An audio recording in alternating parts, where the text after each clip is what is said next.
வணக்கம் மக்களே. போன வீடியோவில் பீட்ரூட் தோல் பற்றிய ஊட்டச்சத்து ரகசியங்களை பார்த்தோம். இந்த வீடியோவில் பீட்ரூட் தோலை உணவாக பயன்படுத்தும் செய்முறைகளை பார்ப்போம். முதல் ரெசிபி பீட்ரூட் தோல் சட்னி. இந்த சட்னியிலிருந்து இரும்புச்சத்து, நார்ச்சத்து, ஆன்டி ஆக்சிடென்ட் மற்றும் விட்டமின் ஏ மற்றும் சி கிடைக்குது. இரண்டாவது ரெசிபி பீட்ரூட் தோல் டீ. இது இரும்புச்சத்து தருவது மட்டுமின்றி இரத்த சுழற்சியை மேம்படுத்துது, செரிமானத்திற்கு உதவுது, நோய் எதிர்ப்பு சக்தியை அதிகப்படுத்துது. மூன்றாவது ரெசிபி பீட்ரூட் தோல் பொடி. இது இரும்புச்சத்து, நார்ச்சத்து, ஆன்டி ஆக்சிடென்ட் தருவது மட்டுமின்றி முகம் மற்றும் முடிக்கு பொலிவூட்டும். நான்காவது ரெசிபி பீட்ரூட் தோல் சிப்ஸ். இது நம்ம இதயத்திற்கு பிடிச்ச ஸ்நாக்ஸ் மட்டும் இல்ல, நம்ம குழந்தைகளுக்கு பிடிச்ச கலர்ஃபுல்லான ஸ்நாக்ஸ். ஐந்தாவது ரெசிபி பீட்ரூட் தோல் சப்பாத்தி மிக்ஸ். இது இரத்த சோகையை தடுப்பதோடு எலும்பு மற்றும் தோல் நலத்திற்கு உதவுது.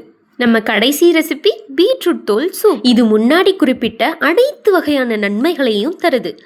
ஒரு முக்கியமான குறிப்பு என்னன்னா, தோலில் பண் மற்றும் சில தூசிகள் இருக்கும். அதனால தோலை நன்கு கழுவிய பின் பயன்படுத்துங்க.